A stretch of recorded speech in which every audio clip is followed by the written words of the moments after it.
ಮೊದಲನೇದಾಗಿ ಇಂಥ ಘಟನೆಗಳನ್ನು ನಾನು ಅತ್ಯಂತ ಕಠಿಣ ಶಬ್ದಗಳಿಂದ ಖಂಡಿಸ್ತೀನಿ. ಯಾಕಂತಂದರೆ ನಾವೆಲ್ಲ ಬಹಳಷ್ಟು ಸುಮಧುರವಾಗಿ ಎಲ್ಲರೂ ಚೆನ್ನಾಗಿ ಇಲ್ಲಿ ಇದ್ದೀವಿ, ತಮಗೂ ಎಲ್ಲರಿಗೂ ಗೊತ್ತಿರ್ಬೋದು. ಈ ಘಟನೆ ನಡೆದ 5 ನಿಮಿಷಕ್ಕೆ, ನನಗೆ ಗೊತ್ತಾದ 5 ನಿಮಿಷಕ್ಕೆ ನಾನು ಕಮಿಷನರ್ ಅವ್ರಿಗೆ ಫೋನ್ ಮಾಡಿದಾಗ ಕಮಿಷನರ್ ಅವರು ಬೆಂಗಳೂರಿನಲ್ಲಿದ್ದರು. DCP ರೋಹನ್ ಅವರಿಗೆ ಫೋನ್ ಮಾಡಿ ಘಟನೆಯ ವಿವರವನ್ನು ಎಲ್ಲ ಅವತ್ತನೇ ತೆಗೆದುಕೊಂಡು ಯಾರು ತಪ್ಪಿತಸ್ಥರಿದ್ದಾರೆ, ಯಾರು ಸರ್ಕಾರಿ ನೌಕರಸ್ಥರ ಮೇಲೆ ಕೈ ಮಾಡಿದ್ದಾರೆ ಅವರನ್ನು ತತ್ಕ್ಷಣ ಅರೆಸ್ಟ್ ಮಾಡಿ ಅಂತಲೇ ನಾನು ಡೈರೆಕ್ಷನ್ ಅವತ್ತನೇ ಕೊಟ್ಟಿದ್ದೀನಿ. ಅದರ ಜೊತೆಯಲ್ಲಿ ಇವತ್ತು ಎಲ್ಲರೂ ನಾವು ಸ್ವರಾಜ್ಯದ ಬಗ್ಗೆ ಮಾತನಾಡ್ತೀವಿ. ನಾವೆಲ್ಲರೂ ಮೊದಲು ಭಾರತೀಯರು, ಕನ್ನಡಿಗರು. 50 ವರ್ಷದ ಸುವರ್ಣ ಮಹೋತ್ಸವವನ್ನು ನಾವು ಬಹಳ ಹೆಮ್ಮೆಯಿಂದ ನಾವು ರಾಜ್ಯ ಸರ್ಕಾರ ಆಗಿರಬಹುದು ನಾವೆಲ್ಲರೂ ಸೇರಿಕೊಂಡು ಆಚರಣೆ ಮಾಡಿದ್ದೀವಿ.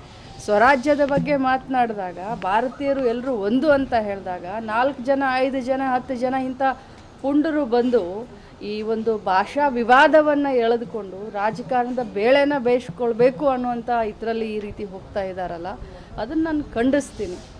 ಇಲ್ಲಿ ಎಲ್ಲರೂ ಗೌರವದಿಂದ ಬಹಳಷ್ಟು ಇದರಿಂದ ನಾವು ಭ್ರಾತೃತ್ವದ ದೃಷ್ಟಿಯಿಂದ ನಾವು ಇಲ್ಲಿದ್ದೀವಿ. ಈಗ ನನ್ನ ಕ್ಷೇತ್ರದಲ್ಲಾಗಿದೆ ಘಟನೆ ಅಂತ ತಾವು ಕೇಳಿದ್ರಿ ಮಾನ್ಯರು. ಆದರೆ ನನ್ನ ಕ್ಷೇತ್ರದಲ್ಲಿ ನನ್ನನ್ನು ಇಡೀ ಮರಾಠಿಗರು ಓಟಾಗಿ ಗೆಲ್ಲಿಸ್ತಾರೆ ಅಂತಂದರೆ ಒಂದು ಭಾಷಾ ವಿವಾದ ಅನ್ನೋದನ್ನು ಬೇರೆ ಸಮೇತ ನಾವು ಕಿತ್ತಾಕಿದ್ದೀವಿ. ಇವತ್ತು ಸರ್ಕಾರಿ ನೌಕರಸ್ಥರು, ಅದರಲ್ಲೂ ಕೂಡ ಯಾರವರು, ಅವರು ಟ್ರಾನ್ಸ್ಪೋರ್ಟೇಷನ್ದವ್ರು ಇರ್ಬೋದು, ಪೊಲೀಸ್ ಇಲಾಖೆಯವ್ರು ಇರ್ಬೋದು, ಅಥವಾ ನಮ್ಮ ಹೆಲ್ತ್ ಇಲಾಖೆಯವರು ಇರ್ಬೋದು. ನಾವೆಲ್ಲ ನಮಗೆ ರಜೆ ದಿನಗಳಿದ್ದಾವೆ, ಆದರೆ ಅವರಿಗೆ ಹಬ್ಬ ಹರಿದಿನವೂ ಇಲ್ಲ, ರಜೆನೂ ಇಲ್ಲ, ಸಂಡೇನೂ ಇಲ್ಲ.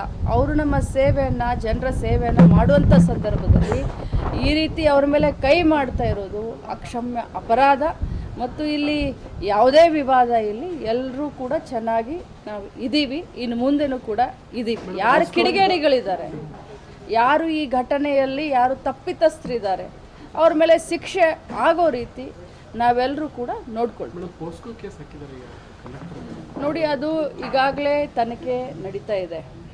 ಆದರೆ ನಾವೆಲ್ಲ ಕೇಳಿದ ಹಾಗೆ, ಯಾಕಂದರೆ ಈಗಾಗಲೇ ಮಾನ್ಯ ಟ್ರಾನ್ಸ್ಪೋರ್ಟ್ ಮಿನಿಸ್ಟ್ರು ಹೇಳಿದ್ರು 90 ಜನ ಇದ್ದರು ಪ್ರಯಾಣಿಕರು ಅಂತ ಹೇಳಿ.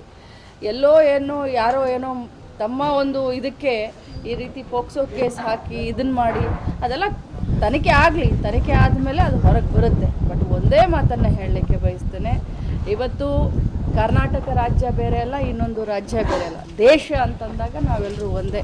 ನಾನು ನಿನ್ನೆ ನೋಡ್ತಾ ಇದ್ದೆ, ಆ ರಾಜ್ಯದ ಜನ ಬಂದು ನಮ್ಮ ಬಸ್ಗಳ ಕಂಡಕ್ಟರ್ಗಳನ್ನ, ಡ್ರೈವರ್ಗಳನ್ನ ಧಮಕಿ ಕೊಡೋದನ್ನೆಲ್ಲ ನೋಡಿದ್ದೀನಿ. ಇದೆಲ್ಲ ನಿಲ್ಲಬೇಕು. ನಾವು ನಮ್ಮ ವೈರಿಗಳು, ನಮ್ಮ ದೇಶದ ವೈರಿಗಳು ಯಾರು, ನಾವೇ ಹೊಡೆದಾಡೋದಲ್ಲ. ಇಲ್ಲಿ ನಾವೆಲ್ಲರೂ ಭಾಳಷ್ಟು ಮೆಚ್ಯೂರ್ಡಾಗಿ ನಾವು ಬಿಹೇವ್ ಮಾಡಬೇಕಾಗುತ್ತೆ. ಈ ಒಂದು ಕ್ಷುಲ್ಲಕ ರೀತಿಯಾಗಿ ಮಾಡೋದು ಬೇಡ. ಎಲ್ಲರಿಗೂ ಎಲ್ಲ ಭಾಷೆ ಅಭಿಮಾನ ಎಲ್ಲರಿಗೂ ಇರುತ್ತೆ. ನಿಮಗೆ ನಿಮ್ಮ ಭಾಷೆ ಮೇಲೆ ಅಭಿಮಾನ ಇದ್ದರೆ ನಮಗೆ ನಮ್ಮ ಭಾಷೆಯ ಮೇಲೆ ಅಭಿಮಾನ ಇದೆ. ಅದಕ್ಕೆ ಇದನ್ನು ಇಲ್ಲಿಗೆ ಮುಗಿಸ್ಬೇಕು. ಕಾನೂನು ಸುವ್ಯವಸ್ಥೆ ತಾವೆಲ್ಲ ನೋಡಿರ್ಬೋದು, ಈಗಾಗಲೇ ಎಲ್ಲಿ ಏನಾದರೂ ಒಂದು ಸ್ವಲ್ಪ ಆದರೂ ಇದ್ರ ಬಗ್ಗೆ ಏನಾದರೂ ಘಟನೆ ನಡೀತಾ ಇದೆಯಾ ಅಂತ ತಾವು ನೋಡಿರ್ಬೋದು. ಅದನ್ನು ನಾವು ಕಂಟ್ರೋಲ್ ಮಾಡಿದ್ದೀವಿ. ನೋಡಿ, ಕಮಿಷನರ್ ಆಗಿರ್ಬೋದು, DCP ಅವರಾಗಿರ್ಬೋದು ಭಾಳಷ್ಟು ಅಚ್ಚುಕಟ್ಟಾಗಿ ಇದನ್ನು ನಿಭಾಯಿಸಿದ್ದಾರೆ. ಸ್ಥಳೀಯ CPI ಅವರನ್ನು ನಾನು ಕೇಳಿದ್ದೀನಿ, ಅವರು ಒಂದು ಸ್ವಲ್ಪ ಇದನ್ನು ನಿಭಾಯಿಸೋದ್ರಲ್ಲಿ ವಿಫಲ ಆಗಿದ್ದಾರೆ ಅಂತ ಹೇಳಿದ್ರು. ಕನ್ನಡ ಪರ ಹೋರಾಟಗಾರರು ಬೆಳಗಾವಿ ಜಿಲ್ಲೆ ಯಾವ ನಾಯಕರು ಕೂಡ ನಾಡುನುಡಿ ವಿಚಾರದಲ್ಲಿ ಗಟ್ಟಿ ಧ್ವನಿ ಬೆಳಗಾವಿ ಕೊಟ್ಟಿದ್ದಾರೆ. ನಾನು ಎಲ್ಲರಿಗೂ ಒಂದೇ ಮನವಿಯನ್ನು ಮಾಡ್ತೀನಿ, ದೇಶ ಒಂದು, ವಿವಿಧ ಭಾಷೆಗಳು, ವಿವಿಧ ಸಂಸ್ಕೃತಿಗಳು ಇದ್ದಂಥ ಈ ದೇಶದಲ್ಲಿ ನಾವು ಒಂದೇ ಅಂದ ತಕ್ಷಣ ಮಾತರಂ ಅಂತೀವಿ, ಒಂದೇ ತಾಯಿಯ ಮಕ್ಕಳು ಅಂತ ಹೇಳ್ತೀವಿ. ಭಾಷೆ ಅಭಿಮಾನ ಎಲ್ಲರಿಗೂ ಇರುತ್ತೆ. ನಮ್ಮ ಭಾಷೆ ನಮಗೆ ಅಭಿಮಾನ, ಇನ್ನೊಬ್ಬರ ಭಾಷೆ ಅವರಿಗೆ ಅಭಿಮಾನ ಇರ್ಬೋದು. ಬಟ್ ಇದನ್ನು ರಾಜಕೀಯವಾಗಿ ನಾವು ಯಾರು ಈ ಒಂದು ಸುಮಧುರವಾದಂಥ ವಾತಾವರಣವನ್ನು ಯಾರೂ ಕೆಣಕೋಕ್ಕೆ ಹೋಗಬೇಡಿ. ಯಾರು ತಪ್ಪಿತಸ್ಥರಿದ್ದಾರೆ ಸರ್ಕಾರ ಖಂಡಿತವಾಗ್ಲೂ ಅವ್ರ ಮೇಲೆ ಕಠಿಣ ಕ್ರಮವನ್ನು ತೆಗೆದುಕೊಳ್ಳಬೇಕು. 2-3 ದಿನಗಳಿಂದ ಒಂದು ಮಾತು ಓಡಾಡ್ತಾ ಇದೆ, ಕಾಮನ್ ಆಗಿ ಓಡಾಡ್ತಾ ಇದೆ.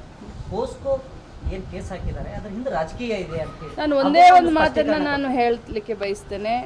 ಇದರಲ್ಲಿ ಸ್ಥಳೀಯ CPI ಅವರು ತಮ್ಮ ಕರ್ತವ್ಯವನ್ನು ನಿಭಾಯಿಸೋದ್ರಲ್ಲಿ ವಿಫಲವಾಗಿದ್ದಾರೆ ಅಂತ ಹೇಳಿದ್ರು. ಅದನ್ನು ನೀವು ಅವರನ್ನು ನನ್ನ ಗಮನಕ್ಕೂ ಇಲ್ಲ, ಯಾರ ಗಮನಕ್ಕೂ ಇಲ್ಲ. ಕಮಿಷನರ್ ಅವರು, ನಾನು, ಚನ್ನರಾಜ್ ಹಟ್ಟಿಹೊಳಿ MLC ಅವರು, ನಾವು ರಾತ್ರಿ 11 ಗಂಟೆವರೆಗೂ ಸತತವಾಗಿ ಸಂಪರ್ಕದಲ್ಲಿದ್ದು ಇದನ್ನು ನಾವು ಯಾವುದೇ ಒಂದು ಇದನ್ನು ನಾವು ವೇಗವಾಗಿ ಇದ್ರ ಬಗ್ಗೆ ನಾವು ಇದನ್ನು ತಗೊಳಕ್ಕೆ ಬರೋದಿಲ್ಲ. ಕೂಲಂಕಷವಾಗಿ ನಾವು ಇದನ್ನು ಚರ್ಚೆ ಮಾಡಿ ಇದ್ರ ಬಗ್ಗೆ ಡಿಸಿಷನ್ ತಗೊಳ್ಬೇಕು. ಯಾರು ತಪ್ಪಿತಸ್ಥರಿದ್ದಾರೆ ಅವ್ರ ವಿರುದ್ಧ ಕಠಿಣ ಶಿಕ್ಷೆ ಆಗಬೇಕು ಅಂತ ಹೇಳಿದಂಥ ಸಂದರ್ಭದಲ್ಲೂ ಕೂಡ ರಾತ್ರೋರಾತ್ರಿ 12 ಗಂಟೆಗೆ ಕೇಸ್ ಹಾಕ್ತಾರೆ ಅಂತಂದರೆ ನಿಜವಾಗ್ಲೂ ಇದ್ರ ಬಗ್ಗೆ ನಾವು ಇದನ್ನ ತನಿಖೆಯನ್ನು ಮಾಡ್ತೀವಿ. ನಾನು ಹೋಮ್ ಮಿನಿಸ್ಟ್ರಿಗೂ ಮಾತಾಡಿದ್ದೀನಿ, ಈ ರಾಜ್ಯದ DG ಅವ್ರಿಗೂ ಕೂಡ ಮಾತಾಡಿದ್ದೀನಿ.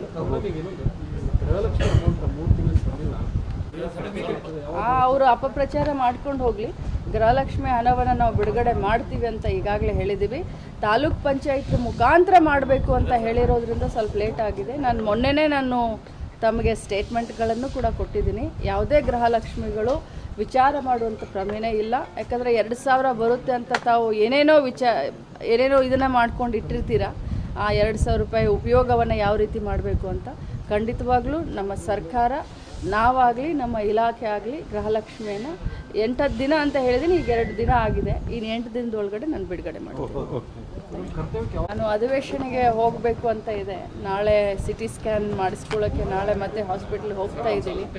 ಡಾಕ್ಟರ್ ಪರ್ಮಿಷನ್ ಕೊಟ್ಟರೆ, ಟ್ರಾವೆಲ್ ಮಾಡಲಿಕ್ಕೆ ಪರ್ಮಿಷನ್ ಕೊಟ್ಟರೆ ನಾನು ಮತ್ತೆ ನನ್ನ ಕರ್ತವ್ಯಕ್ಕೆ 3ನೇ ಬಜೆಟ್ ಅಧಿವೇಶನಕ್ಕೆ ಭಾಗಿಯಾಗಬೇಕು ಅಂತ ನನ್ನ ಆಸೆ.